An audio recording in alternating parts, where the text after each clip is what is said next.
এই মাহফিল হচ্ছে বরকতপূর্ণ মাহফিল, যে মাহফিলে আসা বসা শোনা সবটুকুন ইবাদতের মধ্যে শামিল। কারণ এখানে আমরা যে আলোচনা করছি, আমরা আল্লাহ এবং রসুলকে কেন্দ্র করে, কোরআন এবং হাদিসকে কেন্দ্র করে কথা বলছি, ঠিক না ভাই? আমি আসার আগ পর্যন্ত এদেশের পথিত যশা আলিম, দেশ বরেণ্য শীর্ষস্থানীয় দুজন আলেমের মুখে, মুফাসসির কোরআন, তাদের মুখে আপনারা কোরআনে কারীমের কথাই শুনেছেন। আমিও চেষ্টা করব আপনাদের সামনে কোরআনে কারীম থেকে বলার জন্য। তবে আমি কিছুই বলতে পারবো না যদি মনিব আমাকে তৌফিক এনায়েত না করেন। সুবহানাকা লা ইলমা লানা ইল্লা মা আল্লামতানা আলাইহি তাওয়াক্কালতু ওয়া ইলাইহি উনীব। সে আল্লাহ রাব্বুল আলামিনের দরবারে মিনতি করছি। লোকেরা বড় আশা করে আসে, আল্লাহ তাআলা তোমার গোলামকে দিয়ে, যারা এই মঞ্চে কথা বলেন তাদেরকে দিয়ে এমন কিছু কথা বলায়ও যা যারা বলেন এবং যারা শোনেন উভয়ের জন্য যেন তা দুনিয়া এবং আখিরাতে কল্যাণমুখী হয়। আমরা বলি আমিন। প্রিয় ভাই সব, গতকাল আমরা আলোচনা করছিলাম সূরা আর রহমানের আল্লামাল কোরআন এই বিষয়ের উপরে আমরা কথা বলতেছিলাম। তার মানে হচ্ছে গোটা পৃথিবীতে, এই পৃথিবী আল্লাহ সৃষ্টি করে, কুল কায়নাতকে সৃষ্টি করে যত দয়া করেছেন, সমস্ত দয়া একত্রিত করলে কোরআন নাজিল করে যে দয়া করেছেন তার সমান হবে না। সর্বশ্রেষ্ঠ দয়া হচ্ছে যে কোরআনের মতো একখানা কিতাব তিনি আমাদেরকে দান করেছেন। আমরা বলি সুবহানাল্লাহ।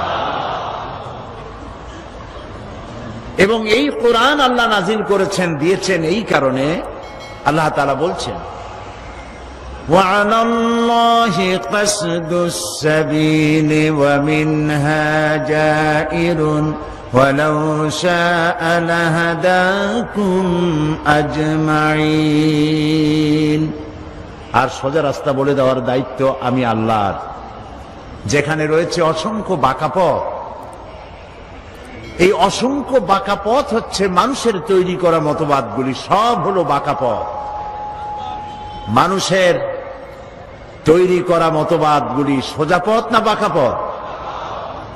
এই বাঁকা পথ সমূহের মধ্যে সোজা পথ বলে দেওয়ার দায়িত্ব আল্লাহ তাআলার। তিনি নিজে বলছেন, এটা আমার দায়িত্ব, এটা আমি বলে দেব।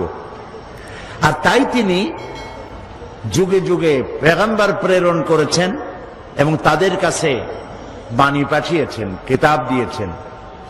সর্বশেষ নবী এলেন আমাদের নবী, সর্বশ্রেষ্ঠ নবী, সর্বশেষ নবী, বিশ্ব নবী মুহাম্মদুর রাসূলুল্লাহ সাল্লাল্লাহু আলাইহি ওয়াসাল্লাম।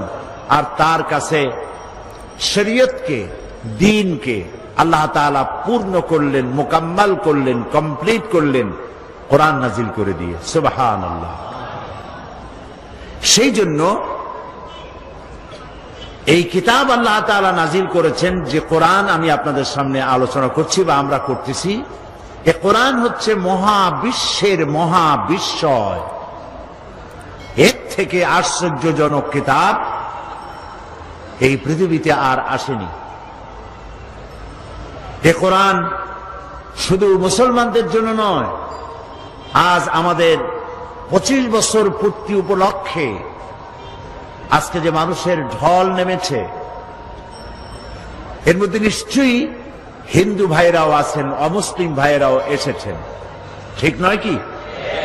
আর যদি তারা নাই আসেন তাহলে প্রতি বছর মুসলমান হয় কারা? এই মঞ্চে আপনারা দেখেছেন শত শত, গত 25 বছরে শত শত হিন্দু, বৌদ্ধ, খ্রিস্টান এই মঞ্চে ইসলাম কবুল করেছেন। আলহামদুলিল্লাহ বলে আমি কোরআনে কারীমের মাহফিলের পক্ষ থেকে সেসব অমুসলিম ভাইদেরকে সুস্বাগতম জানাচ্ছি। ওয়েলকাম করছি, খের মাকদাম করছি, মারহাবা বলছি, ধন্যবাদ জানাচ্ছি। কারণ এ কোরআন শুধু মুসলমানদের জন্য আসেনি। হুদাল লিন্নাস, হাদা বায়ানুল লিন্নাস, এ কোরআন গোটা বিশ্ববাসীর জন্য। সুবহানাল্লাহ। যারা মানুষ নামে পদবাচ্য যারা বিবেচিত, যাদের নাম মানুষ, তাদের জন্য কোরআন। এই জন্য কোরআন অন্যান্য ধর্মীয় পুস্তকের মতো নয়। কোরআন হচ্ছে মানব জীবনের একটি পূর্ণাঙ্গ জীবন বিধান। এ কোরআন যখন নাজিল হয় আর নবী করিম সাল্লাল্লাহু আলাইহি ওয়াসাল্লাম যখন এটা পড়তেন, তখন তৎকালীন কাফেরেরা নবী করিম সাল্লাল্লাহু আলাইহি ওয়াসাল্লামকে পাগল বলতো, জেনে ধরা রোগী বলতো। নাউযুবিল্লাহ। এখন নবীকে যদি পাগল বলা হয়, জেনে ধরা রোগী বলা হয়, তাহলে আঘাতটা লাগে কোথায়? আল্লাহর অস্তিত্বে আঘাত লাগে। আল্লাহর নবীকে যখন মুশরিকদের পক্ষ থেকে পাগল বলা হলো, জেনে ধরা রোগী বলা হলো, মাজনুন বলা হলো, আল্লাহর পক্ষ থেকে তার জবাব এলো। রব্বুল আলামিন তাদের কথার জবাবে শুনিয়ে দিলেন, ওয়ামা সাহিবুকুম বিমাজনুন, তোমাদের সাথী তিনি পাগল নন। তোমাদের সাথী অর্থাৎ যিনি তার কৈশোর যৌবন জীবনের একটি বিরাট অংশ তোমাদের সাথে কাটালেন, 40টি বছর পর্যন্ত, তাকে তোমরা তো পাগল বলনি। আজকে পাগল বলছো কেন? সুতরাং তিনি পাগল নন, তিনি কবিও নন, তিনি জেনে ধরা রোগীও নন। আর আমি তারে কবিতা শিখাই নাই। ওয়ামা আল্লামনাহু আশ-শি'রা ওয়ামা ইয়ানবাগী লাহু। নবীর জন্য কবিতা শোভনীয় নয়, নবীর জন্য কবিতা শোভনীয় না। আমি তাকে কবিতা শিখাইনি। নবীর জন্য কবিতা শোভনীয় নয়। তার মানে হচ্ছে কবিতা হচ্ছে যারা কবি তারা কথার ফুলঝুরি ছোটান, তেপান্তরের মধ্য দিয়ে লাগামহীন ঘোড়া ছুটিয়ে দেন, নিরুদ্দেশ্যের উদ্দেশ্যে যাত্রা করেন, কথার আগামাথা থাকে না। এই জন্য কবিরা মানুষের মনে আনন্দ সৃষ্টি করতে পারেন ঠিকই, কিন্তু কোনো বিপ্লব ঘটাতে পারেন না। কবিরা কখনো যুদ্ধের নেতৃত্ব দিয়ে সেনাপতির দায়িত্ব অথবা রাষ্ট্রপ্রধান এর দায়িত্ব সুচারুরূপে পালন করতে পারেন না। এই জন্য কবিতা এটা নবীর জন্য শোভনীয় নয়, কারণ কবিরা এমন সব কথা বলেন যে কথার সাথে বাস্তবতার কোনো মিল থাকে না। এ বিষয়ে আমি এর পূর্বে অনেকবার আলোচনা করেছি, আজকে সেদিকে না যাই। কবিত্ব এটি একটি কোয়ালিটি, এটি আল্লাহর একটি দান। কেউ তো কবিতাকে আল্লাহর শ্রেষ্ঠত্ব, মহানত্ব, তার বিশালত্ব এগুলি প্রচারের জন্য কাজে লাগায়। কথা বুঝতে পেরেছেন? আর কেউ তো কবিতা দিয়ে মানুষকে অশ্লীলতার দিকে আকৃষ্ট করে। সুতরাং কবিতা বা কবিত্ব একটি প্রতিভা, কিন্তু সেই প্রতিভা কোনো পূর্ণাঙ্গ প্রতিভা এমন নয় যা জাতি গঠনে কোনো বিপ্লবী ভূমিকা রাখতে পারে। এই জন্যে আল্লাহ রাব্বুল আলামিন বলছেন যে আমি আমার নবীকে কবিতা শিখাই নাই এবং কবিতা তার জন্য শোভনীয় নয়। নবী করিম সাল্লাল্লাহু আলাইহি ওয়াসাল্লাম যখন কোরআনের এই দাওয়াত দিচ্ছিলেন সমাজে, এই দাওয়াত যখন দিচ্ছিলেন, যেহেতু তিনি যখন কোরআন পড়তেন লোকেরা মনে করত এটা বুঝি কবিতা। আপনি যদি কোরআন তাড়াতাড়ি পড়েন তাহলে মনে হবে যেন আপনি প্রবন্ধ পড়ছেন, আর যদি প্রতি আয়াতে থেমে থেমে পড়েন মনে হবে যেন আপনি কবিতা পড়ছেন। এটা ঠিক কিনা বলেন? দেখুন, আর রহমান আল্লামাল কুরআন খলাকাল ইনসান আল্লামাহুল বায়ান। থেমে থেমে পড়লাম, মনে হলো যেন কবিতা। আবার যদি একসঙ্গে পড়ে যান, আর রহমানু আল্লামাল কুরআন খলাকাল ইনসান আল্লামাহুল বায়ান, এভাবে যদি আপনি না থেমে যদি পড়ে যান মনে হবে প্রবন্ধ। আর যদি আয়াতে আয়াতে থেমে থেমে পড়েন আগাগোড়া সূরা ফাতিহা থেকে নাস পর্যন্ত মনে হবে যেন কবিতা পড়ছেন। সুবহানাল্লাহ। এবং এই জন্য কোরআন মানুষের মুখস্থ থাকে বেশি। কোরআন মানুষ মুখস্থ করতে পারে একটি কাব্যিক ছন্দ, একটি কবিতার ছন্দের মতো। এর ভাষা, এর লালিত্য, এর মাধুর্য, এর বাচনভঙ্গি, এর রচনা শৈলী একটা ভিন্ন প্রকৃতি। সে ব্যাপারে আমি কথা বলবো ইনশাআল্লাহ। তো আমরা বলছিলাম যে আল্লাহ তাআলা কোরআন নাজিল করেছেন, কোরআন শিখিয়েছেন মানুষকে, এবং এই কোরআন শিক্ষা দেওয়াটা হচ্ছে আল্লাহ তাআলার সৃষ্টি জগৎ মানুষের জন্য সব থেকে বড় দয়ার প্রমাণ।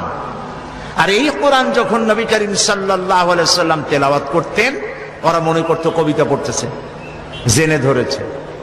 হযরত ওমর রাদিয়াল্লাহু তাআলা আনহুর সময়ে, তিনি যখন জাহিল ছিলেন সে সময়ের এক ঘটনা। তার ইচ্ছে হলো তিনি নবী করিম সাল্লাল্লাহু আলাইহি ওয়াসাল্লামকে নির্যাতন করবেন।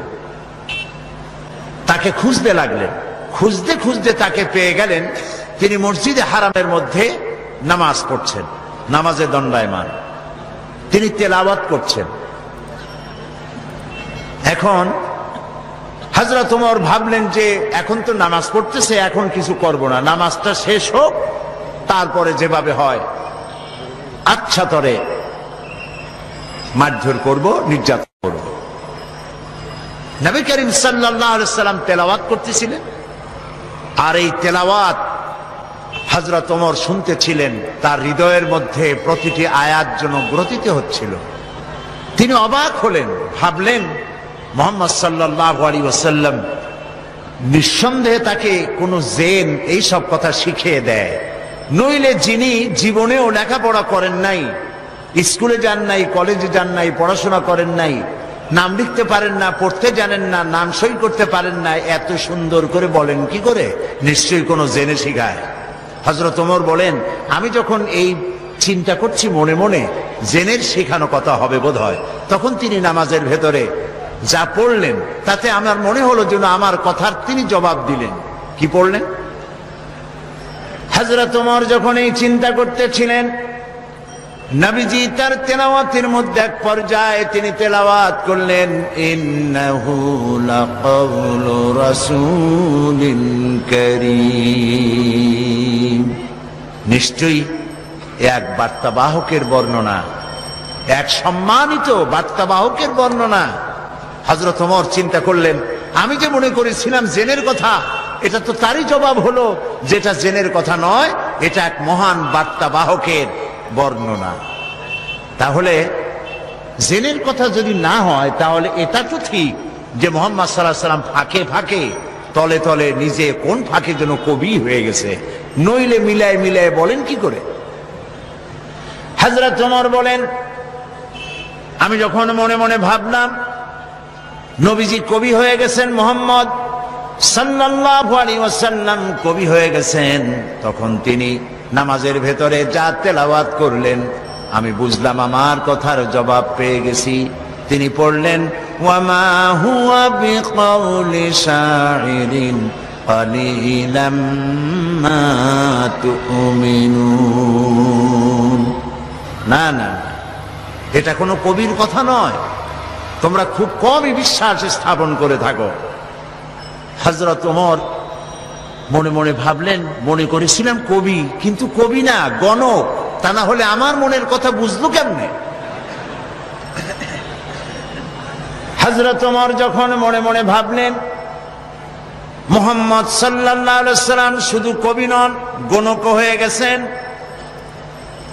তিনি বলেন এই চিন্তার সঙ্গে সঙ্গে তিনি পড়লেন ওয়ালা বিকাউলি কাহিনিন কালিলাম মা তাযাক্কারুন। না না না, এটা কোনো গণকের কথা নয়, তোমরা খুব কমই উপদেশ গ্রহণ করে থাকো। হযরত ওমর বজ্রাহতের মতো হয়ে গেলেন। কি আশ্চর্য কথা! যা চিন্তা করি তার জবাব আসে নামাজের মধ্যে দিয়ে, কি সাংঘাতিক! এটা জেরের কথা নয়, এটা কবির কথা নয়, এটা গণকের কথা নয়, তবে এটা কি? হযরত ওমর বলেন আমি যখন মনে মনে ভাবলাম তবে এটা কি, অমনি জবাব এলো, তিনি নামাজের ভিতরে পড়লেন তানজিলাম মির রাব্বিল আলামিন।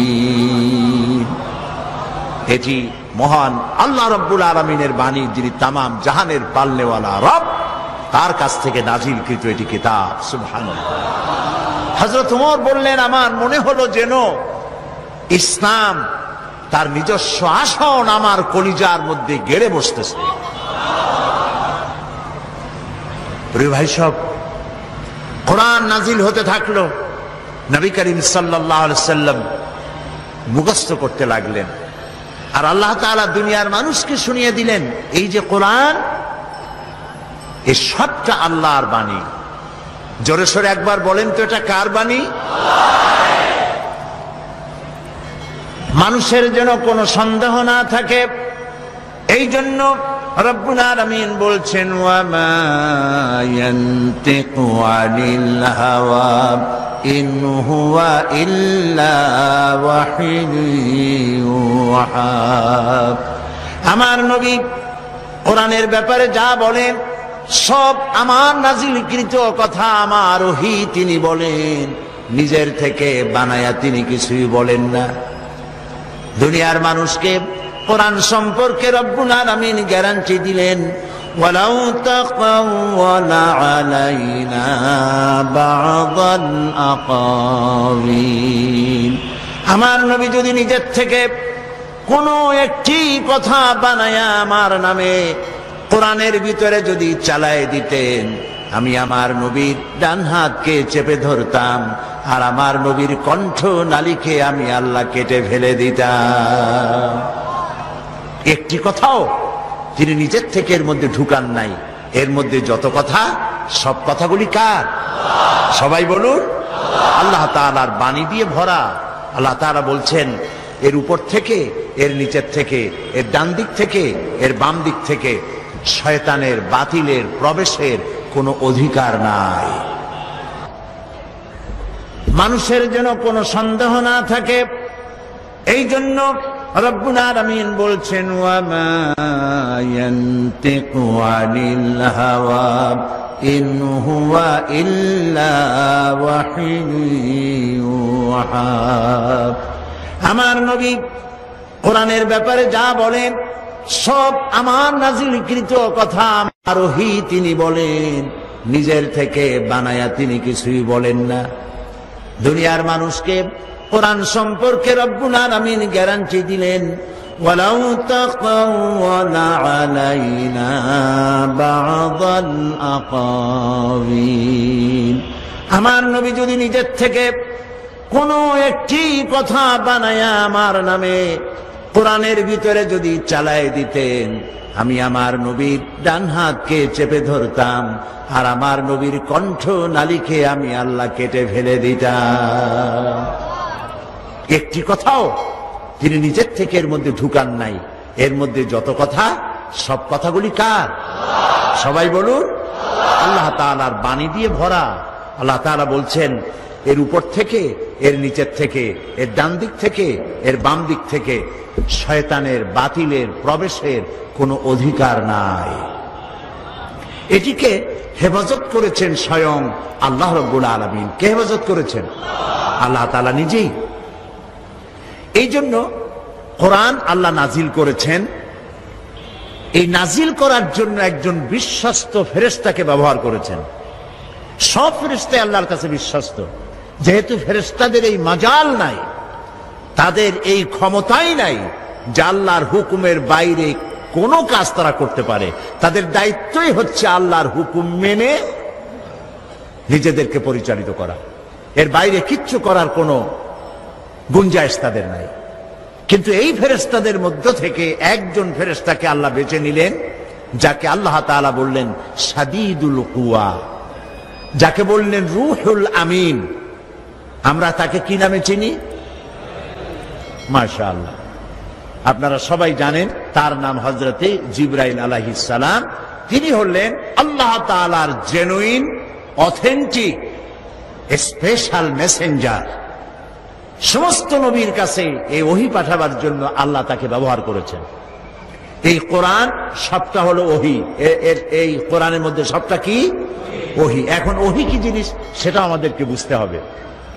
ওহী শব্দের অর্থ হলো ইশারা করা, কোন জিনিসের ভাব উদ্রেক করে দেওয়া, মনের মধ্যে কোনো ভাবের উদ্রেক করে দেওয়া, ইশারা করে দেওয়া। এখন এই ওহী কয়েক প্রকার হয়ে থাকে। এই ওহীর কথা কোরআন শরীফে বলা হয়েছে মৌমাছির কাছেও আল্লাহ ওহী করেছেন, আবার মুসা আলাইহিস সালামের মায়ের কাছেও ওহী করেছেন। তো মৌমাছির কাছে যে ওহী আল্লাহ করেছেন সেখানে কি জিবরাইল এসেছিল? মুসা আলাইহিস সালামের মায়ের কাছে যখন ওহী করেছিলেন তখন কি জিবরাইল এসেছিলেন? ওই ওহী কি ধরনের? আর নবীদের কাছে যখন ওহী হয় সেই ওহী বা কি ধরনের? আসুন কোরআন থেকেই জানি। মৌমাছি সম্পর্কে আল্লাহ তাআলা বলেন ওয়াআউহা রাব্বুকা ইলান নাহলি আনিত্তাখিযী মিনাল জিবালি বুয়ুতা। তোমার রব মধুমক্ষিকাকে ওহী করলেন যে পাহাড়ে, বিল্ডিং এ, গাছে বাসা বানাও, ঘর বানাও, মৌচাক বানাও। এই যে ওহী করলেন, এখানে জিবরাইল আসে নাই। বিষয়টা হলো মৌমাছির মনের মধ্যে, মৌমাছির মন আছে কিনা? মন আছে কিনা? প্রত্যেক প্রাণীরই মন আছে। ওর মনের মধ্যে, ওর চিন্তার মধ্যে ভাবের উদ্রেক করে দিয়েছেন আল্লাহ তাআলা। সেই ভাবের উদ্রেকেই সে গাছে মৌচাক বেঁধেছে, বিল্ডিং এর কার্নিসে বেঁধেছে, আবার পাহাড়েও এই মৌচাক বেঁধেছে। এটা হলো এইরকম। এই ওহীর অর্থ হচ্ছে ইশারা করে দেওয়া, ভাবের উদ্রেক করে দেওয়া। আবার মুসা আলাইহিস সালামের মা সম্পর্কে আল্লাহ তাআলা বলছেন ইয আওহাইনা ইলা উম্মিকা মা ইউহা। মুসা আলাইহিস সালামকে বলছেন স্মরণ করো সেই সময়ের কথা যখন তোমার মাকে ওহী করা হয়েছিল। সেটা হলো ফেরাউন বলেছিল যে আমার এই দেশে যত নারীরা গর্ভবতী হবে পাহারা লাগাও, এদের মধ্যে যে সমস্ত কন্যা সন্তান প্রসব করবে তাদেরকে বাঁচিয়ে রাখো, আর যত পুত্র সন্তান হবে সবগুলিকে মেরে ফেলো, যাতে মুসা আলাইহিস সালাম আসতে না পারে। কিন্তু এখানে কার কথা উঁচায় থাকলো? ফেরাউনের কথা না আল্লাহর কথা? কালেমাতুল্লাহি হিয়াল আউলিয়া। এখন আল্লাহ তো মুসা পাঠাবেন, ফেরাউন মুসা আসতে দেবে না। ইচ্ছা পূরণ হবে কার? এই 4-5 জন কইলে হয় নাকি? জোরে জোরে কন না, কার? আল্লাহ তাআলার ইচ্ছা পূরণ হবে। মুসা আলাইহিস সালামের মায়ের পেটে মুসা আলাইহিস সালাম এলেন। আল্লাহ তাআলা বলছেন আমি তাকে ওহী করলাম। তার মানে হলো যখন মুসাকে তিনি প্রসব করবেন, মুসা আলাইহিস সালামকে, তখন মুসা আলাইহিস সালামের মায়ের মনের মধ্যে ভাবের উদ্রেক করে দিলেন আল্লাহ তাআলা এভাবে, সন্তান প্রসব করেই তাকে একটি বাক্সের ভিতরে আটকাইয়া নদীর ভিতরে ছেড়ে দাও। এখানে জিবরাইল আলাইহিস সালাম আসেনি। সুতরাং এই সব ব্যাপারে যত ওহীর কথা হয় বুঝতে হবে ভাবের উদ্রেক করে দেওয়া, ইশারা করা। কিন্তু এই ওহী যখন কোন নবীর প্রতি ওহী করা হয়, বলা হয়, তখন বুঝতে হবে সেখানে এসেছিলেন কে? জিবরাইল আলাইহিস সালাম। এই কথাটি আল্লাহ তাআলা কোরআনে কারীমের মধ্যে বলছেন ইন্না আওহাইনা ইলাইকা কামা আওহাইনা ইলা নূহিন ওয়ান নাবিয়্যিনা মিন বা'দিহি নিশ্চয়ই আমি আপনার প্রতি ওহী নাজিল করেছি, এবং এই ওহী শুধু আপনাকে দিয়ে শুরু করি নাই, এই ওহী নাজিল করেছি আপনার প্রতি যেমন করে নাজিল করেছিলাম নূহ আলাইহিস সালামের প্রতি এবং তার পরবর্তী সমস্ত নবীদের উপরে। ওয়া আওহাইনা ইলা ইব্রাহিমা ওয়া ইসমাঈলা ওয়া ইসহাকা ওয়া ইয়াকুবা ওয়াল আসবাত, এবং এইভাবে করে ইব্রাহিম, ইসমাঈল, ইসহাক, ইয়াকুব আলাইহিমুস সালাম এবং তার আওলাদদের প্রতি যত নবী হয়েছে প্রত্যেক নবীর কাছে আমি ওহী পাঠাইছি জিবরাইলের মাধ্যমে। আচ্ছা, জিবরাইলকে না দিয়া আল্লাহ তাআলা নিজে বললে অসুবিধা কি হইতো? প্রশ্ন উঠতে পারে, সে প্রশ্নের জবাব আল্লাহ দিচ্ছেন। وَمَا كَانَ لِبَشَرٍ أَن يُكَلِّمَهُ اللَّهُ إِلَّا وَحْيًا أَوْ مِنْ وَرَاءِ حِجَابٍ أَوْ يُرْسِلَ رَسُولًا فَيُوحِي بِإِذْنِهِ مَا يَشَاءُ। আল্লাহ তাআলা বলেন, এটা কখনোই সম্ভব নয় যে আল্লাহ রাব্বুল আলামিন কোন মানুষের মুখোমুখি হয়ে, কোন মানুষের সামনাসামনি হয়ে তিনি কথা বলবেন, এটা আদৌ সম্ভব নয়। আল্লাহ তাআলা কোন মানুষের সামনাসামনি কথা বলবেন, এটা আদৌ সম্ভব নয়। কারণ আল্লাহ তাআলা বলেছেন, লা তুদরিকুহুল আবসার, কোন দৃষ্টি শক্তি আমাকে তার দৃষ্টির সীমার ভেতরে পরিব্যাপ্ত করতে পারবে না। সুবহানাল্লাহ কইতে ইচ্ছা করে না? মূসা আলাইহিস সালাম বলেছিলেন, রব্বি আরিনি, আয় আল্লাহ আমি তোমারে দেখতে চাই। আল্লাহ তাআলা সাফ একটি জবাব দিয়েছেন, লান তারানি, কখনো দেখতে পারবে না। মূসা আলাইহিস সালাম খুব আদুরে নবী ছিলেন, বেশি আদরের ছিলেন। তিনি যখন বেশি বেশি দেখতে চাইলেন, আল্লাহ তাআলা বললেন, তাহলে একটু পরীক্ষা হোক, টেস্ট হোক, দেখতে পারবা কিনা তার একটা টেস্ট হতে হবে। আল্লাহ তাআলা তার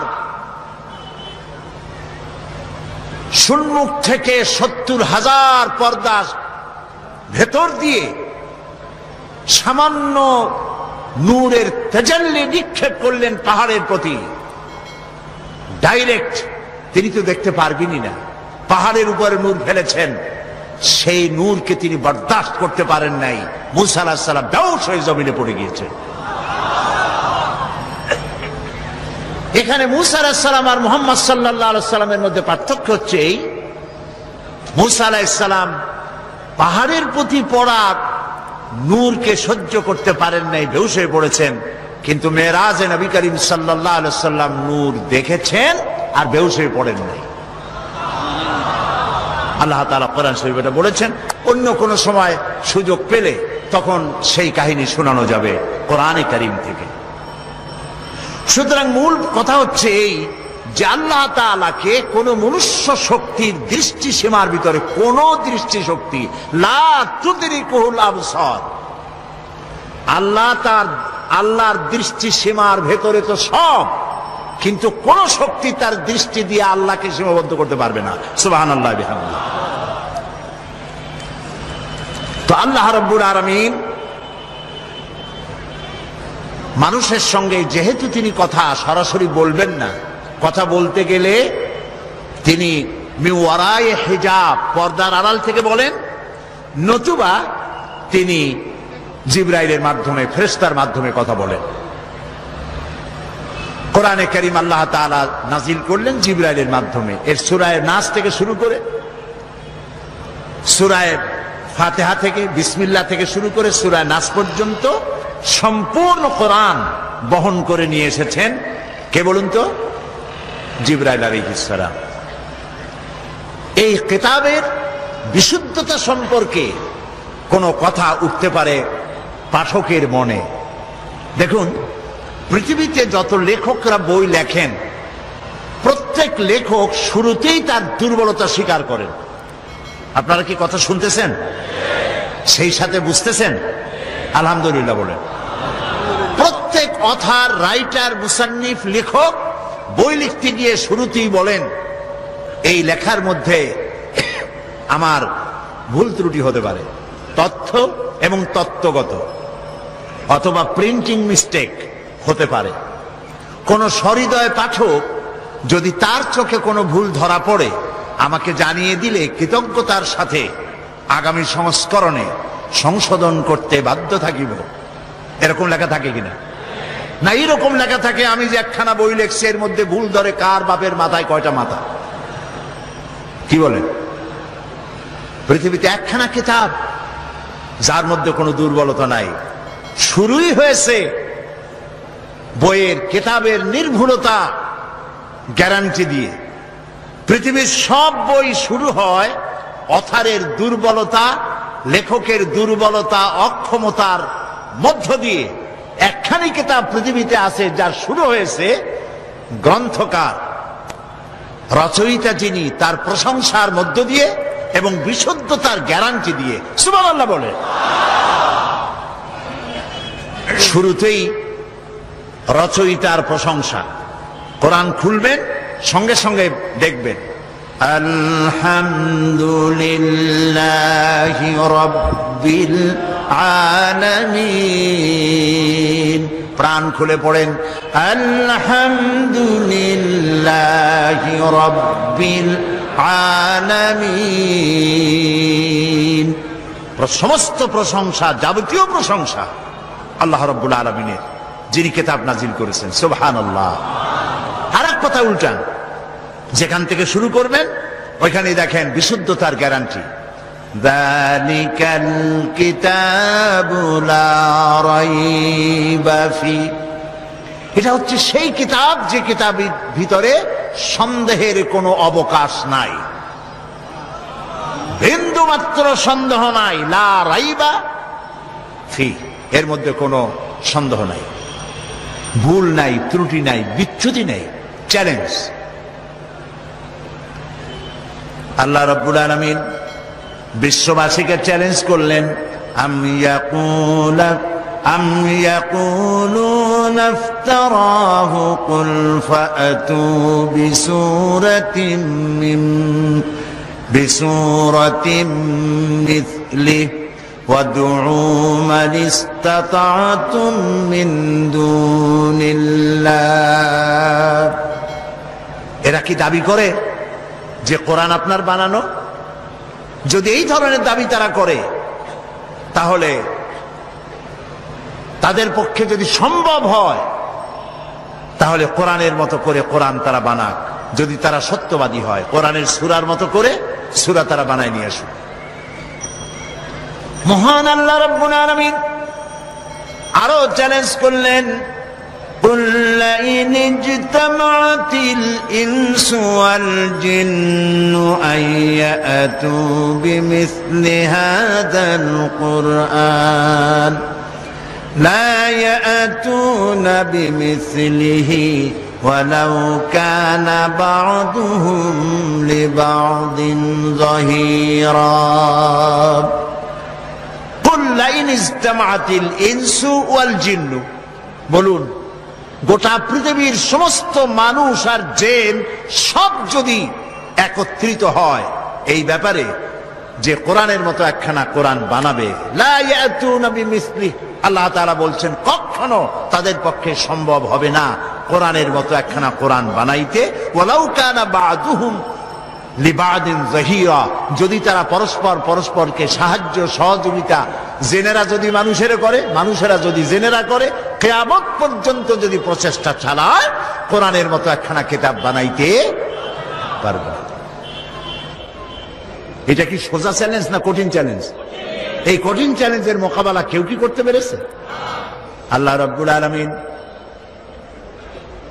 একটি সূরা অথবা 10টি সূরা অথবা কোরআনের মতো কোরআন বানাবার চ্যালেঞ্জ করে সর্বশেষ আরো একটি চ্যালেঞ্জ করলেন, ইন কুনতুম ফি রাইবিন মিম্মা নাযালনা আলা আবদিনা ফাআতু বিসূরাতিন মিন মিসলিহি وادعوا شهداءكم من دون الله إن كنتم صادقين إن كنتم في ريب مما نزلنا على عبدنا।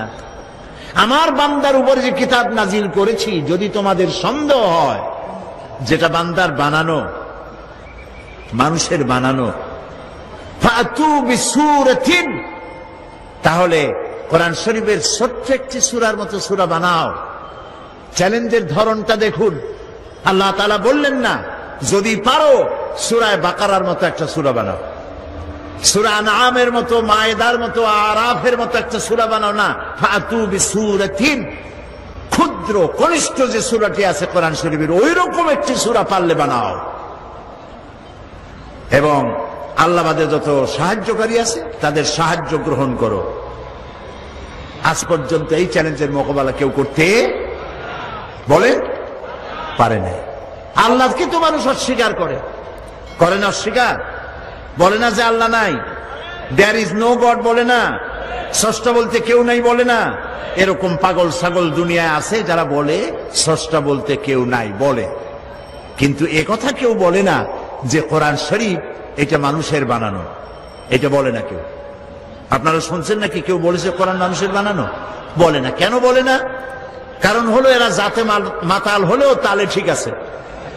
ওদের চিন্তা যে যদি বলি এটা মানুষের বানানো, তাহলে যারা শুনবে তারা এসে পাড়ায় ধরবে, বলবে বেটা তুইও তো মানুষ, পারলে বানা কোরআন শরীফ একটু দেখা। মুসাইলামা কাযযাব নবুয়তের দাবি করলো, আর তাকে চেপে ধরলো উম্মতেরা। উম্মত তো কিছু পাইয়াই গেছিল, তারা তাকে চেপে ধরা হলো যে নবী হইলেন তাই এতদিন নবী হয়েছেন, একটা সূরা আমরা পাইলাম না, এটা কেমন কথা? মুহাম্মদ সাল্লাল্লাহু আলাইহি সাল্লামের উপরে এত সূরা আসে, নিয়ে কুলাইতে পারেন আর আপনি একটাও দিতে পারলেন না।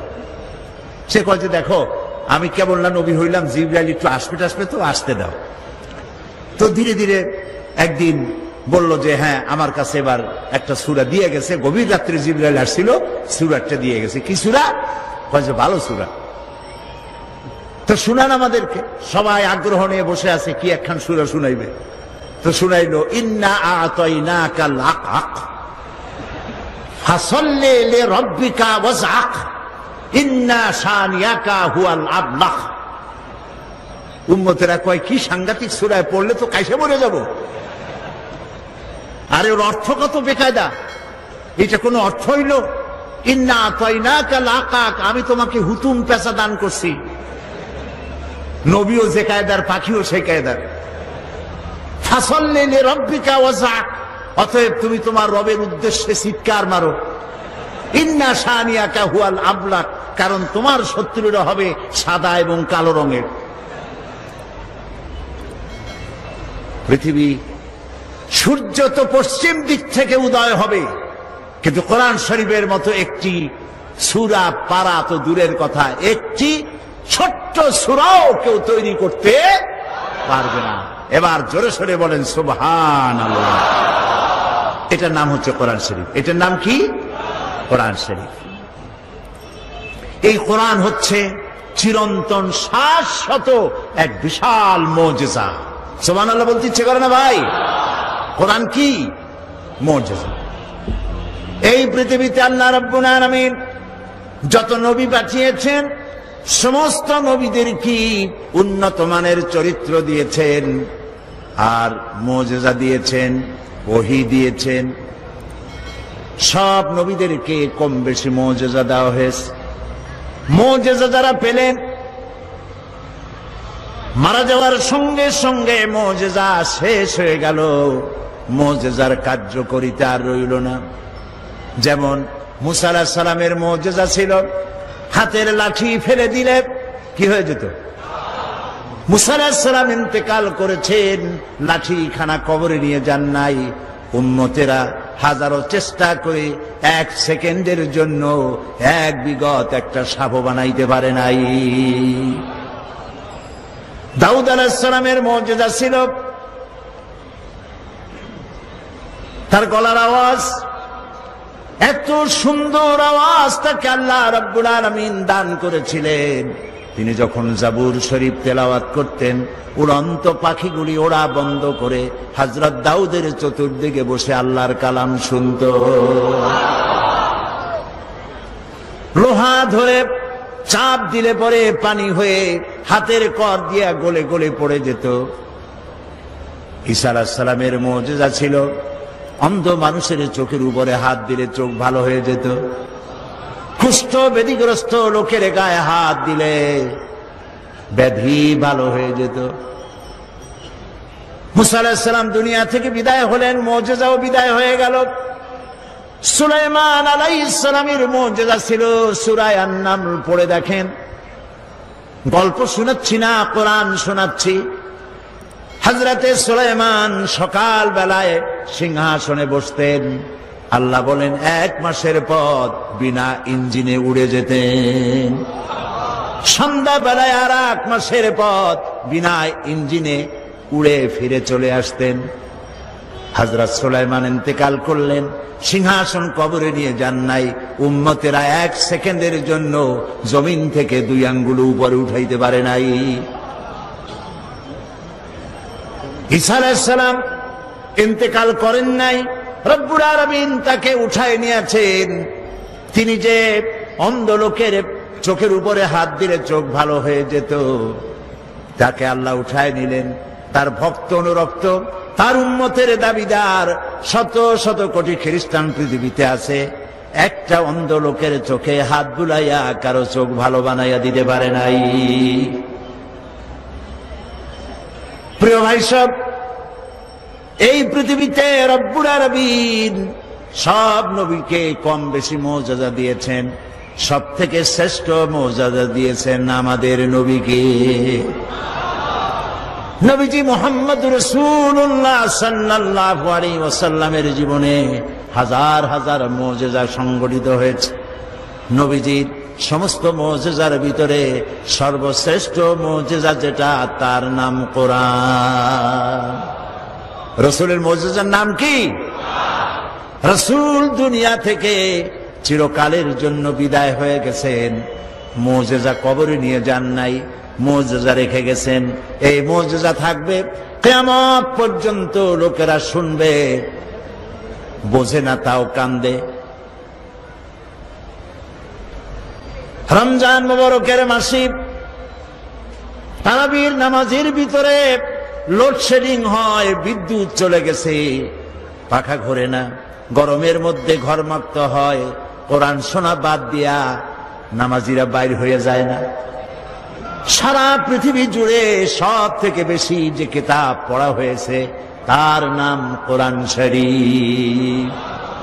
আজও কোরআন শুনে কাফের বেঈমান ইহুদি খ্রিস্টান মুসলমান হয়ে যায়, পড়ে লা ইলাহা ইল্লাল্লাহু মুহাম্মাদুর রাসূলুল্লাহ।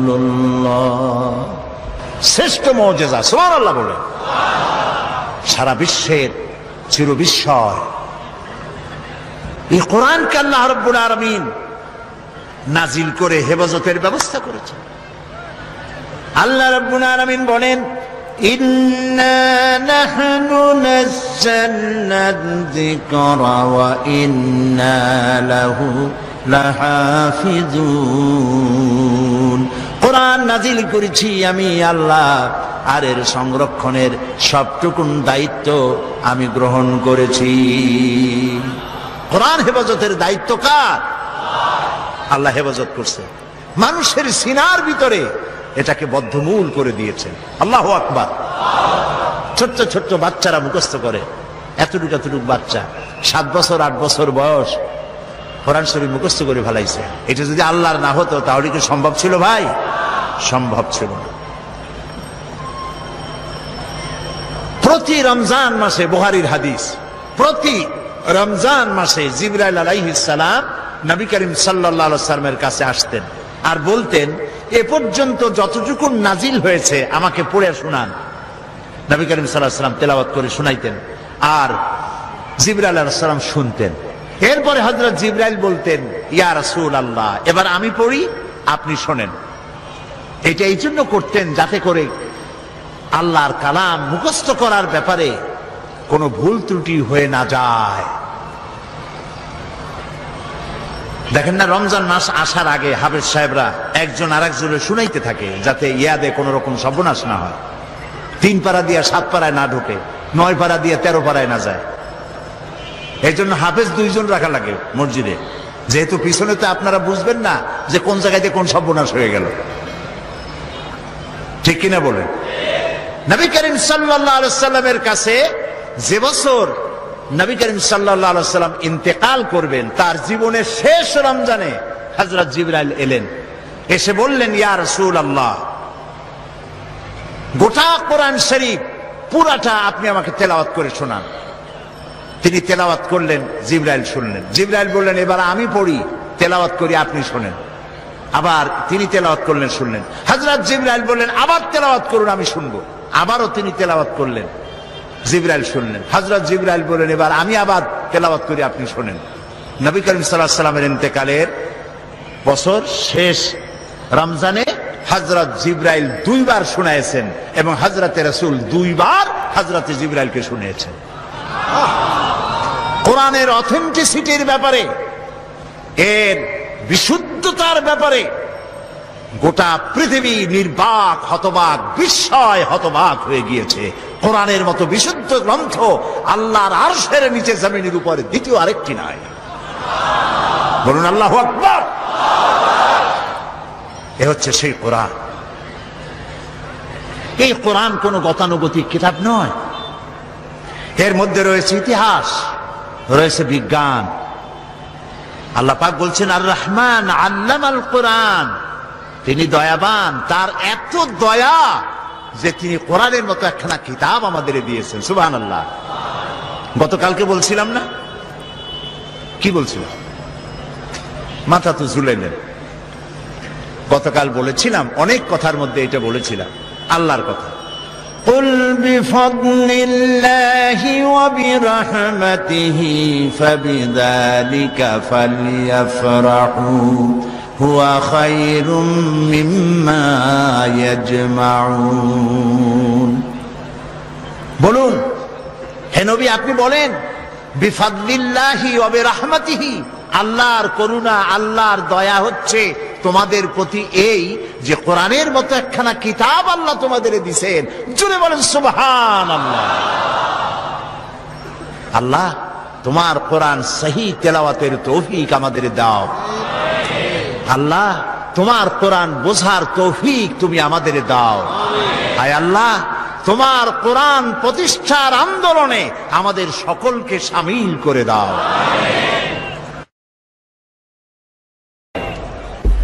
কোরআন, এতে রয়েছে ইতিহাস, এতে রয়েছে দর্শন, ভূগোল, খগোল, নৃতত্ত্ব, ভূতত্ত্ব, এতে রয়েছে জিওমেট্রি, ম্যাথমেটিক্স, অ্যালজেব্রা, এতে রয়েছে পৌরবিজ্ঞান, সমাজ বিজ্ঞান, এতে রয়েছে স্বরাষ্ট্র, পররাষ্ট্র নীতি, রয়েছে অর্থনীতি, রয়েছে রাজনীতি, সব নীতি রয়েছে এর মধ্যে। কিন্তু রাজনীতি আছে বলে কোরআন কোন রাজনীতির কিতাব নয়। ভাইরা বুঝতেছেন আপনারা?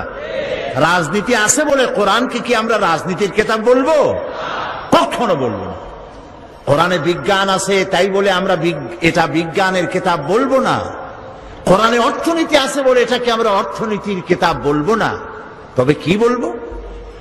আমরা বলবো, এই পৃথিবীর মানব গোষ্ঠী তাদের জীবন পরিচালনার জন্যে যত নীতি প্রয়োজন, সকল নীতির মূল নীতি বিধৃত হয়েছে এই কোরআনের মধ্যে।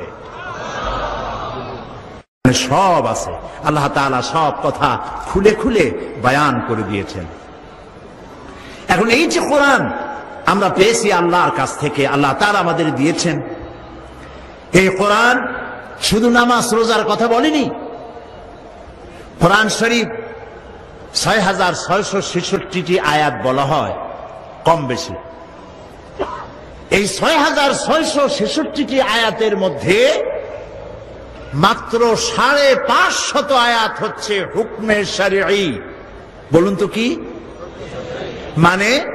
আদেশ নিষেধ, শরীয়তের বিধান সংক্রান্ত আয়াতের সংখ্যা ৫৫০। একটু ভাবুন, একটু চিন্তা করেন, মজা পাবেন। তো ৬৫০০ আয়াতের মধ্যে যদি ৫৫০ আয়াত হয় আদেশ আর নিষেধ, বাকি আয়াতগুলি কি তা কি কখনো চিন্তা করার অবকাশ হয়েছে আমাদের? মাথায় কি চিন্তা আসছে? কখনো আসে নাই। কপাল আমাদের এমনি এমনি পড়ে নাই, এরাকের ভাগ্য এমনি এমনি নষ্ট হয় নাই। Palestine, Kashmir, Chechnya, Bosnia, Somalia, Eritrea, আলজেরিয়ার ভাগ্য এমনি এমনি নষ্ট হয় নাই। নষ্ট হয়েছে আমাদের কারণে। কাদের কারণে? আমাদের কারণে। আমরা কোরআনের কাছের থেকে যখন যাই চোখ বুঝে যাই। এক ফকির, সে নাকি বলেছিল, কোন জাতের ফকির জানি না, সে তার স্রষ্টার কাছে বলেছিল, স্রষ্টা আমি তো গরিব ফকির, তোমায় তো সব কিছুই দিতে পারো, তা আমাকে যদি তুমি একটু ধনসম্পদ দিতে, যা দিয়ে আমি জীবনে খয়রাত না করে পারি, ভিক্ষা না করে পারি, এরকম যদি একটু কিছু দিতা। তার দোয়া মঞ্জুর হয়ে গেল। এখন তার জন্য স্রষ্টা ব্যবস্থা একটা করলেন। ওই ফকির রাস্তা দিয়ে বাড়ি আসতেছে, বাড়ির কাছাকাছি এসে চিন্তা করলো, আচ্ছা অন্ধরা রাস্তা হাঁটে কেমনে, কেমনে তারা পথ চেনে, একটু দেখি তো কিভাবে, অন্ধরা চোখ না থাকলে কি কষ্টটা তাদের হয়। চোখ বুঝা বাড়ি যাওয়ার রওনা করছে। প্রতিমধ্যে একটা বস্তার মতো পায়ে ঠেকলো। সে গালি দিল, কোথার বস্তার বেটা, বস্তা একটা বস্তা ভাড়ায় দিয়েছে, থর আর জায়গা পাইল না, রাগ করে গালাগালি দিয়ে বাড়ি চলে আসলো। অনেকদিন পর সে দোয়া করলো যে আল্লাহ, হে আমার স্রষ্টা, দোয়া তো কবুল হইল না। স্রষ্টা স্বপ্নে জানাইলো, তোমারে তো আমি দিছিলাম, কিন্তু তুমি তোমার ভাগ্য পাও দিয়া ঠেলে ফেলেছ। সব জায়গায় চোখ খুলে আসছো, যেখানে মণিমুক্তা ভরা বস্তা রাখছিলাম ওই জায়গায় চোখ বুঝাইতে গেছো। এই পৃথিবীতে মানুষের, মুসলমানেরা তাদের স্বাধীনতা, সার্বভৌমত্ব, তাদের ইজ্জত, তাদের সম্ভ্রম, তাদের নেতৃত্ব, তাদের কর্তৃত্ব, তাদের প্রভুত্ব পৃথিবীর উপরে প্রতিষ্ঠিত করে দেবে যে কোরআন, সেই কোরআনের ব্যাপারে তারা অন্ধ। সব বোঝে, কোরআন বোঝে না। বিমল মিত্রের কড়ি দিয়া কিনলাম বই, এত বড় বই, আগাগোড়া পড়তে মাথায় যন্ত্রণা হয় না। শরৎচন্দ্র, বঙ্কিম, রবীন্দ্রনাথের রচনাবলী এত বড় বড়, সব পড়ে মাথায় যন্ত্রণা হয় না। কিন্তু কোরআনে কারিমের অনুবাদ সহ পড়তে গেলে মাথায় যন্ত্রণা, পেটে গ্যাস্ট্রিক, চোখের মধ্যে জ্বালা করে, কানের মধ্যে সনসন করে, তাই তকদিরও ঠন ঠন করে। এই তকদিরকে যদি আমরা তকদির খুলতে চাই, ভাগ্য বদলাতে চাই, এই কোরআনের বিকল্প আকাশের নিচে জমিনের উপরে কিচ্ছু নাই। প্রিয় ভাই সব, এই কোরআন এমন এমন ঘটনা বর্ণনা করেছে যা ষষ্ঠ শতাব্দীর দুনিয়া এর কিছুই জানত না। এ কোরআন অবশ্য কিছু কিছু ঘটনা ইহুদিদের কিতাব এসছে, কিন্তু তা অতিরঞ্জিত, বিকৃত হয়ে এসেছে। আল্লাহ পাক ওহীর মাধ্যমে নবী করিম সাল্লাল্লাহু আলাইহি সাল্লামকে ইতিহাস শিখাইছেন, ইতিহাস জানিয়েছেন। আদম আলাইহিস সালাম, নূহ আলাইহিস সালাম, ইব্রাহিম আলাইহিস সালাম, ফিরাউন, নমরুদ ইত্যাদির ইতিহাস, রাসূলকে সঠিক ইতিহাস কে শিখাইছে বলেন? আল্লাহ রাব্বুল আলামিন বলেন, তিলকা মিন আম্বাইল গায়বি নূহিহা ইলাইকা মা কুনতা তা'লামুহা আনতা ওয়ালা কওমুকা মিন ক্বাবলি হাদা। এটা হলো সেই অজ্ঞাত ঘটনা বলি, যা আপনি এ সম্পর্কে কিছুই জানতেন না, আপনিও জানতেন না, আপনার কওমও জানতো না। আমি ওহীর মাধ্যমে সঠিক ঘটনাগুলি আপনাকে জানিয়ে দিয়েছি। হযরত ইউসুফ আলাইহিস সালামের ঘটনা বর্ণনা করে আল্লাহ পাক বলছেন, যালিকা মিন আম্বাইল গায়বি নূহিহি ইলাইকা ওয়া মা কুনতা লাদাইহিম ইয আজমাউ আমরাহুম ওয়া হুম ইয়ামকুরুন। এটা হলো সেই ঘটনা যা আমি ওহীর মাধ্যমে আপনাকে জানিয়েছি, ইউসুফ আলাইহিস সালামের ঘটনা।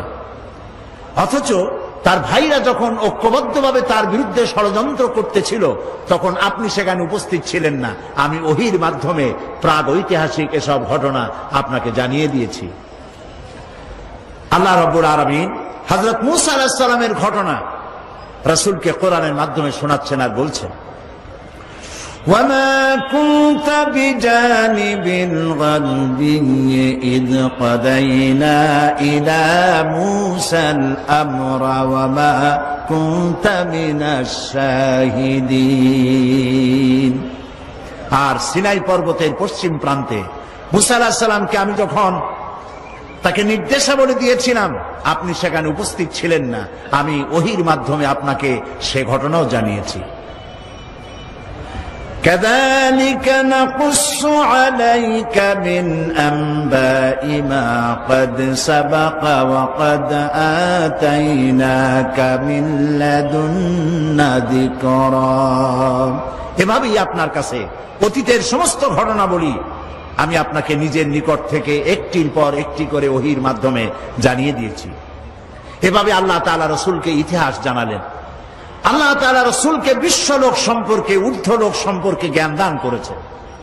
1665 খ্রিস্টাব্দে স্যার আইজাক নিউটন তিনি মাধ্যাকর্ষণ শক্তির কথা বিশ্ববাসীকে জানালেন। কিন্তু আশ্চর্যের কথা যে নবী করিম সাল্লাল্লাহু আলাইহি ওয়াসাল্লাম কখনো কোনো সায়েন্স ল্যাবরেটরিতে কোনো গবেষণা করেননি, কোনো একাডেমিক কোয়ালিফিকেশন গ্রহণ করেননি, লিখতে জানেন না, পড়তে জানেন না। স্যার আইজাক নিউটন যে তথ্য তিনি দিলেন 1665 খ্রিস্টাব্দে, আজ থেকে 1500 বছর পূর্বে এক নিরক্ষর উম্মি নবীর মুখ থেকে আল্লাহ রাব্বুল আলামিন সেই মাধ্যাকর্ষণ শক্তির কথা কোরআন শরীফে আল্লাহ উল্লেখ করে দিয়েছেন। আল্লাহ রাব্বুল আলামিন বলেন, ইন্নাল্লাহা ইউমসিকুস সামাওয়াতি ওয়াল আরদা আন তাজুলা। নিশ্চয়ই আল্লাহ নবমণ্ডল এবং ভূমণ্ডলকে এমন ভাবে ধারণ করে রেখেছেন যে এটা পরস্পর থেকে বিচ্ছিন্ন হতে পারে না। এর মধ্যেই ইঙ্গিত রয়েছে যে প্রত্যেকটি গ্রহের আলাদা আলাদা ল অফ গ্রাভিটেশন, মাধ্যাকর্ষণ শক্তি রয়েছে। সুবহানাল্লাহ বলুন। আমি ব্ল্যাক হোলের কথা আপনাদেরকে গত বছর না কবে শুনিয়েছিলাম। এই ব্ল্যাক হোলের কথা, অন্ধকূপের কথা আজ বিজ্ঞানীরা বলছেন। মহাশূন্যের ভিতরে রয়েছে ব্ল্যাক হোল। ব্ল্যাক হোলটা কি, একথা আমি আপনাদের সামনে আলোচনা করেছিলাম যে সূর্য হচ্ছে পৃথিবীর চাইতে 13 লক্ষ গুণ বড়, আর গ্যালাক্সির ভিতরে, ছায়াপথের ভেতরে, মিল্কি ওয়ের ভেতরে রয়েছে অসংখ্য তারকা এমন, যার এক একটি তারকা যে সূর্য পৃথিবীর চাইতে 13 লক্ষ গুণ বড়, এরকম 2.5 থেকে 3 কোটি সূর্য খাইয়া হজম করতে পারে এমন হাজার হাজার তারকা আল্লাহ তাআলা মহাশূন্যে রেখে দিয়েছে। বিজ্ঞানীরা মনে করেছিল এইটাই সব থেকে বড়, মহাশূন্যের থেকে বড় আর কিছু নাই। পরবর্তী সময় বিজ্ঞানীরা দেখলো যে না, ওর থেকেও বড় জিনিস আছে। সেটা কি? সেটা হলো ব্ল্যাক হোল, অন্ধকূপ। সেই অন্ধকূপ হচ্ছে এত বড় কূপ যে তারকাগুলি, ওই তারকা, কোন তারকা কোন তো, যে তারকায় সূর্য খাইতে পারে, এই রকমের অসংখ্য সূর্য খাইয়া হজম করতে পারে যে তারকাগুলি, সেই তারকাগুলি মহাশূন্যে ঘুরতে ঘুরতে যদি ব্ল্যাক হোলের রেঞ্জের ভিতরে এসে যায়, তাহলে ব্ল্যাক হোল এই তারকাগুলিকে চকলেটের মতো চুষে নিমিষের মধ্যে অদৃশ্য করে দেয়। এই কথা বিজ্ঞান বলল কবে? এই মাত্র কদিন আগে। আল্লাহ রাব্বুল আলামিন এই ধারণা আজ থেকে 1500 বছর আগে নবীজির কাছে ব্ল্যাক হোলের ধারণা দিয়ে রেখেছেন। আল্লাহ তাআলা বলছেন, ফালা উকসিমু বিমাওয়াকিন নুজুম, শপথ সেই পতিত স্থানের যেখানে তারকাসমূহ নিপতিত হয়। বিজ্ঞানীরা খুঁজলো তারকাগুলি নিপতিত হয় কোথায়, তারা খুঁজে পেল সেই ব্ল্যাক হোলের ভেতরে তারকাগুলি নিপতিত হয়। এই কথা আজকে আবিষ্কার হলো, কিন্তু কোরআন বলেছে অনেক অনেক অনেক আগে। সুবহানাল্লাহ। প্রিয় ভাই সব, মানুষ এই যে চন্দ্র, সূর্য, সৌরজগৎ সম্পর্কে এর গতিশীল, সবকিছুই যে গতিশীল, কোপারনিকাস কেপলার, গ্যালিলিও, নিউটন, এসব বিজ্ঞানীদের জানার বহু পূর্বে ইসলাম, কোরআন মানুষকে তা জানিয়ে দিয়েছে। এই পৃথিবীর সবকিছুই গতিশীল, এ সম্পর্কে মানুষের বিভিন্ন ধারণা ছিল। কেউ বলেছে চন্দ্র ঘোরে, কেউ কয় সূর্য ঘোরে, কেউ কয় কিছুই ঘোরে না, কেউ কয় সম্ভবত আমরাও ঘুরি। কিন্তু মূল কথাটা কি, ঘোরে কে, এ বিষয়ে ফাইনাল সিদ্ধান্ত কে দিতে পারবেন বলেন তো সবাই? আল্লাহ রাব্বুল আলামিন দুনিয়াবাসীকে আজ থেকে ১৫০০ বছর আগে সবকিছুই যে গতিশীল সে সম্পর্কে আল্লাহ পাক জানায় দিলেন, লাশ-শামসু ইয়ানবাগি লাহা আন তুদরিকাল কমারা ওয়ালাল লাইলু সাবিকুন নাহার ওয়া কুল্লুন ফি ফালাকি ইয়াসবাহুন। প্রবল জ্ঞানী হইবে যাহারা, আপন মনেতে বুঝিবে তাহারা, রাত্রি পারে না আগে যাইবার, দিনের স্থান করি অধিকার। চন্দ্র বাঁধে না সূর্যের গায়েতে, সূর্য পারে না চন্দ্রকে ধরিতে, যার যে স্থান বহাল রাখিয়া ভ্রমণ করিছে খোদাকে ডরিয়া। ওয়া কুল্লুন ফি ফালাকি ইয়াসবাহুন, যা কিছু আছে মহাশূন্যে সব ঘুরছে ঘুরছে ঘুরছে, কেউ দাঁড়ানো নাই। পৃথিবী ঘোরে, চন্দ্র ঘোরে, সূর্য ঘোরে, সব ঘুরছে। এই তথ্য আল্লাহ তাআলা দিয়েছেন। বিজ্ঞানের অনেক থিওরির ভিতরে এটিও একটি থিওরি যে বিজ্ঞানের কোন থিওরি ফাইনাল নয়। আজকে এক বিজ্ঞানী এক কথা বললো, কালকে আরেকজন আসে থাপ্পড় মেরে তারটা উড়াই দিয়ে নিজেরটা এস্টাবলিশ করত, ঠিক না? কিন্তু কোরআন শরীফের ব্যাপারে কোরআনে বর্ণিত বিজ্ঞানের এই তত্ত্বটি ভুল, এই কথা বলার মতো হিম্মত পৃথিবীতে কারো আজও হয়েছে? যদি কারো হিম্মত হয় বলেন, আমরা শুনি। এই হিম্মত পৃথিবীতে কারো নাই। এ কোরআন মানুষের সৃষ্টি নৈপুণ্যতার কথা বলেছে, কিভাবে মানুষ সৃষ্টি হয়েছে এ ধারণা দিয়েছে কোরআন। এ ধারণা দিতে গিয়ে দার্শনিকরা ভুল করেছে। মার্কস বলেছেন মানুষ পেট সর্বস্ব, ফ্রয়েড বলেছেন মানুষ সেক্স সর্বস্ব, ডারউইন বলেছে মানুষ মানুষই না, মানুষ বান্দরের গোষ্ঠী। কত বড় উল্লুক!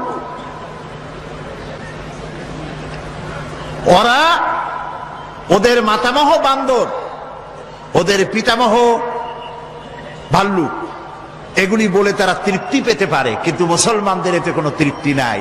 মুসলমানের তৃপ্তি কোথায় এবং মানুষের উৎপত্তি কোথায়, অরিজিন কোথায়, তা বলতে পারবেন কে? ডারউইনের 14 গোষ্ঠীও বলতে পারবে না। কে পারবে? কেবলমাত্র সে আল্লাহ রাব্বুল আলামিন কোরআনের মধ্যে ধারণা দিয়ে দিয়েছেন তোমাদের উৎপত্তি কোত্থেকে, তোমাদের দাদা নানা বান্দর না। কেউ যদি বলে আমার নানা বান্দর, আমার দাদা উল্লুক, এই সব কথা বলার মধ্যে কোনো কৃতিত্ব আছে? কোনো মজা আছে? কোনো মর্যাদা আছে? আল্লাহ তাআলা শিখিয়ে দিয়েছে আমরা আদম থেকে, আমরা বান্দর থেকে না, আমরা আদম থেকে, আর আদম মাটি থেকে। সুবহানাল্লাহ বলেন, সুবহানাল্লাহ। প্রিয় ভাই সব, কোরআন এসব কথায় বৈজ্ঞানিক তত্ত্বগুলি আল্লাহ তাআলা কোরআনের মধ্যে স্পষ্ট করে মানব গোষ্ঠীকে জানিয়ে দিয়েছে।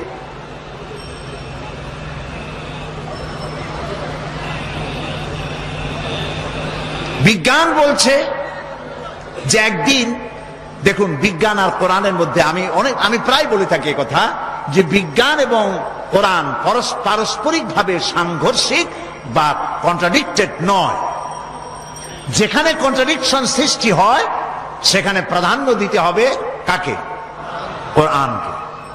তবে একথা আমি স্বীকার করি, বিজ্ঞানের আবিষ্কার যত বাড়বে কোরআন বোঝা মানুষের জন্য তত সহজ হবে। এখন বিজ্ঞান বলছে যে চন্দ্র সূর্য একদিন এর উত্তাপ হারিয়ে ফেলবে এবং চাঁদে কোনো আলো থাকবে না, সূর্যে কোনো আলো থাকবে না, এমন এক সময় আসবে। কে বলল? বিজ্ঞান বলল। বিজ্ঞানের আজকের এই বক্তব্য ১৫০০ বছর আগে আল্লাহ রাব্বুল আলামিন কোরআনে কারীমের মাধ্যমে নবীজিকে জানায় দিয়েছেন, ইয়াসআলু আইয়ানা ইয়াউমুল কিয়ামা ফাইদা বারিকাল বাসারু ওয়া খাসাফাল কামারু ওয়া জুমিআশ শামসু ওয়াল কামার। আল্লাহ তাআলা বলেন, এরা রাসূলকে জিজ্ঞেস করে যে কিয়ামত কবে হবে। আল্লাহ তাআলা বলেন, নবীজি আপনি বলে দেন যেদিন মানুষ তার দৃষ্টি শক্তি ঝলসে যাবে আর চাঁদে কোনো আলো থাকবে না, সূর্যেরও একই অবস্থা হয়ে যাবে। চাঁদ এবং সূর্যের আলো থাকবে না, এই কথা আজকে বলতেছে বিজ্ঞানীরা, কিন্তু আল্লাহ তাআলা ১৫০০ বছর আগে কোরআনে কথা বলে রেখেছেন। إذا الشمس كورت وإذا النجوم انكدرت وإذا الجبال سجرت। যেদিন সূর্যে কোনো আলো থাকবে না, নক্ষত্রগুলো স্থানচ্যুত হয়ে যাবে আর পাহাড়গুলো সরে যাবে।